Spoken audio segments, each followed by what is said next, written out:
This is Sway Band Anime, and today today I'm gonna review Beastars. And if you see me look over to the left, just know that I'm just looking at my laptop, looking at notes. Okay, I seen about like 5 episodes of this, and Beastars is basically this Japanese manga that got turned into an anime on Netflix. And when I tell you this, it was wild. And not because it has animals, it was wild. It was wild. I was like, it was Zootopia. Oh Lord, it was Zootopia, right? Meets adults. Like, it was so sexual. I was not expecting this like sexual tension between a bunny rabbit and a wolf. Like, I was not. I was watching it with someone. They was like, that bunny rabbit cute. I'm like, are you becoming a furry? I mean, I know furries personally, but I'm not a furry. But like, to each his own. But I'm like, damn, this anime is gonna make a lot of people furries throughout quarantine. I tell you what. And I'm like, what in the world? And I'm like, why? I couldn't understand why didn't they just make them human? But I guess it's like to like furries out there. At least y'all got content, But yeah. But anyway, so Beastars is about like this tale about like this anthropomorphic animals in the modern age. They wear clothes, they use chopsticks, they I don't know why they use utensils. I don't know. This is a lot of like weird stuff. I'm like, why do they need it? They're not like apes. I think like monkeys, like, I don't know. I guess like if you understand what I'm saying, you get it. And so this is this division between carnivores and herbivores, right? And I guess it's supposed to be a commentary on race, just like Zootopia was a commentary on race with the predators and the carnivores, right? But my problem with that is that it's like, if it's supposed to be like just through a lens of black and white, right? Even through a lens of like people of color versus like white people, right? And like that, and it's weird. It's like, that's not true. It's like white people both play the roles in society, like in just regular society, right? And like human livelihood, right? As just a black person, from my point of view, right? Is that white people play the role of both the carnivores and herbivores, right?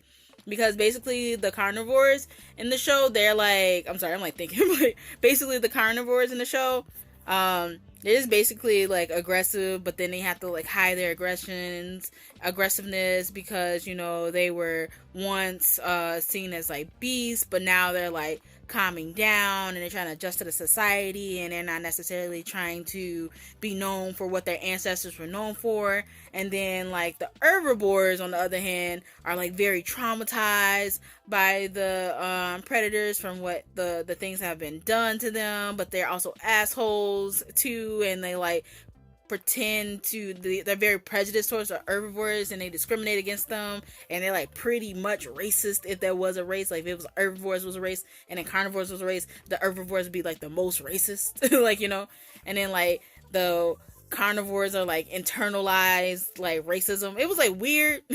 I was like, I feel like on one hand I can get like how like this can be representative of race, but on the other hand I don't see how it can be representative of race, because just looking through like a black lens is like, first of all, black people wouldn't be represented as the carnivores because like we didn't do anything to deserve to be enslaved, black Americans, right? And black Caribbeans and like black Dominicans and all this other stuff, other people, right? We didn't do anything to be enslaved, right? We didn't have a history of like provoking white people to be enslaved, right? And then the herbivores is like, black people wouldn't be the herbivores because we're not taunting white people and we don't have the power in the system that we live in to basically taunt white people. You know what I mean? Like, so that doesn't make sense, but that's my spiel for that. Okay, so basically the series takes place in this like Beastar universe, and basically Beastar is like a animal with a great talent. You have this like animal called Louie. He's pretty cool. At first I thought he was a jerk, but he was cool. Haru, she a little hoe. Like, I don't mean to slut shame, and like I'm not slut shaming this rabbit, but like she ain't even making any money from like what she's doing. Okay, this girl's not making money. Like, you know what I mean? Like, I can get behind her sleeping with all the people in the school if she was making money, but she's just sleeping with them, and she's just like, sorry, my phone cut off. But anyway, Haru, she's not a smart hoe. You know what I mean? You got smart hoes, you got dumb hoes, right? And smart hoes make money, dumb hoes don't. And I know this sounds bogus, and I'm not slut shaming at all. Like, if you're a sexually promiscuous person, like, at least enjoy it, but it seems like she's not enjoying it at all. Like, it seems like she's very sad that she has to live this life. Like, even when it's like a part in the episode where she tries to have sex with Lugushi, Rigoshi, and which I get to him in a minute, but she tries to have sex with him and she unbuckles his pants, and it was like very awkward. It was very like, oh, I'm sorry, I didn't know that this is what all the guys want. But it's just like, there's no rhyme or reason why she wants to have sex with them. It's not like she enjoys it, and not like they explain like she has a high libido. It's like more because she's like sad, and it doesn't really like it. And I don't want to be like she's a hoe, but it's just like, it's like, it's not like an enjoyable like moment to like hold them, you know what I mean? Like, I mean, I'm not out in the streets, but I have friends who are out in the streets and they enjoy their hold them, you know what I mean? And it's a healthy way to do it, and it's like an unhealthy way to do it, and I feel like her way is like very unhealthy. Okay, so Rigoshi, he's this tall wolf guy. He was cool. I like him as a character. He's very sweet. I was like, oh, he reminded me of one of my friends. He was one of my friends. He's very tall, and he's just always just like, but that's Rigoshi, and so that was cool. And then we have Juno. Juno's the new wolf in school. She was cool. I got to the episode and I only seen her twice. So like on one episode before, I think episode like 4, and another one episode 5 or something like that. I don't know. And then like I seen her and she was like, basically she's like the Grey Wolf of the student, like Grey Wolf student, and she's a new member of the drama club who falls in love with Rigoshi at first sight. And then after that after he protects her from getting bullied, and I feel like she is a healthy person that he should go after. And it's like this, but he has a crush on Haru, right? And Haru, she's a bunny rabbit, and carnivores don't date bunny rabbits, right? I mean, carnivores don't date herbivores, right? But Haru feels like she's hurt, and it feels like just a viewer, like she's hurt, like she's in pain. She's also in love with Luis. What is it, like Luis? I don't know. I forgot his name. I'm pretty sure I said it right somewhere along this line. But she's also in love with and Luis is like what's he? He's a dare. And basically, he's like the star of the school. He's cool, like star of the school. He's like school drama. He's like prideful, confident. He's like, he wants to become the next Beastar. Like, Rigoshi loves him. And Rui. It's not Luis. It's Rui. It's spelled like Louise, but it's like Rui. It's pronounced Rui. Rui. I guess he loves Haru, and Haru loves Rui, but then I'm just like, this is a very toxic relationship, because Rui is like hiding Haru after like he has sex. He only has sex with her in a private bedroom, but then like don't forget, like he is a part in there where he's like, don't forget, I'm marrying, my wife is already chosen for me. I'm like, you just dragging this girl along, and it just makes me feel sad for her, because in the beginning Haru was like, I don't know why all the girls are bullying me, because like she's getting bullied by all the other girls. Because one of the girls just like said, you kissed my boyfriend, and she's like, he kissed me. And then I was just like, oh, that's so sad, like she's getting bullied. But then she was like, and then they do a flashback, and then the boyfriend's like, yeah, I've slept with her, and blah blah blah blah. And I'm like, wait, you slept with him?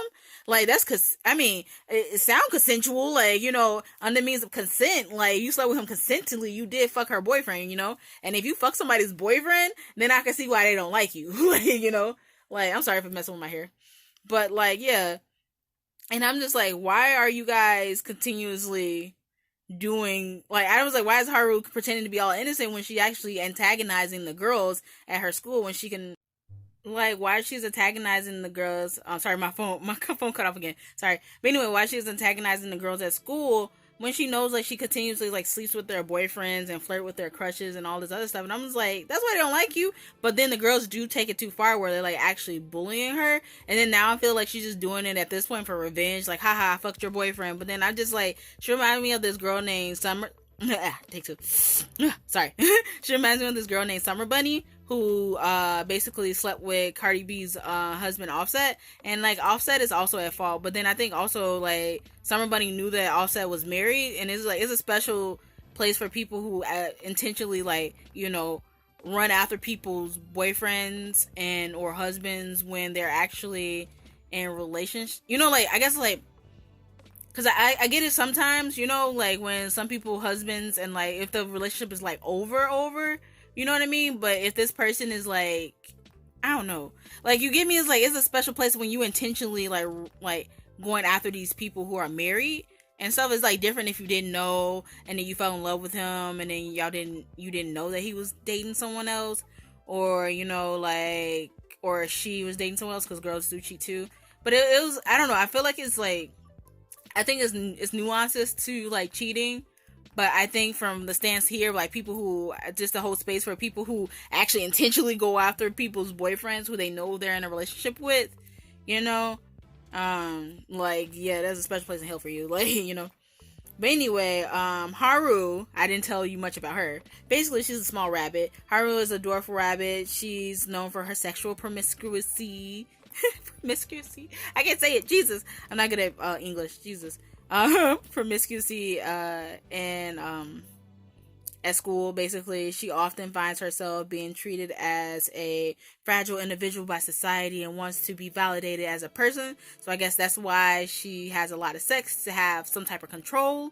But I feel like that's more self-destructive because it's not very controlling. Because, like, yeah, you consent to it, but you're not really happy at the afterwards. Because it seems like the guys are more happy than she is with it, you know? She's like, oh, okay, let's have sex. It's like, you're not even like, it's not even like you're a dominatrix or anything, you know? Like...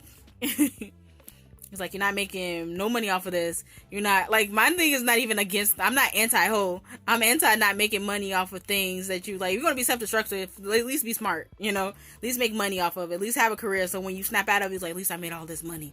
I was a hoe in my teen years. I hated my life, but at least I made money. You know, like, I was like, she's doing this all for free, and it's like, she's not even getting any sexual gratification either. They're not making her, you know, I mean, I don't know, but I can tell, like, she's not happy. Her life ain't changed. Haru tends to put people at a distance, even though people like Rigushi and Rui like try to get closer to her, but you know, she like keeps them at a distance and stuff like that. Then you have all these like sub characters in here. I haven't really got that far. There's a part in there where a panda like gave like Ruiji some porn, bunny porn, but that was like taboo, and I was just like, what? But then he was like, yeah, you need to check it out to see if you're hungry. Oh yeah, I forgot, like, the biggest part of it is that in the beginning, I think like the first episode, Ruiji tries to eat Haru, right, the bunny, right? So Ruiji is like this big ass wolf. He tried to eat Haru the bunny in the beginning because he finally came into his bloodlust to try to kill her. But then he didn't kill her. But then he felt bad. And he ended up having a crush on her because he's like, oh, you're actually pretty cool, nice, you know. I didn't do a good job of like telling like the story of it. I was like going into like a character analysis and stuff like that. But other than that, the show is really good. I'm gonna continue to watch it. It was really interesting. I like that all the characters had different personalities, and like, you know, like at first I was kind of like, what? There's a lot of like beast on beast stuff. Like I don't like the. Long story short, it was a great show. I'm gonna continue to watch it. It's really great. Don't forget to like and subscribe below. Sorry that I had to film this later today because my phone kept cutting off. But see you guys. Bye.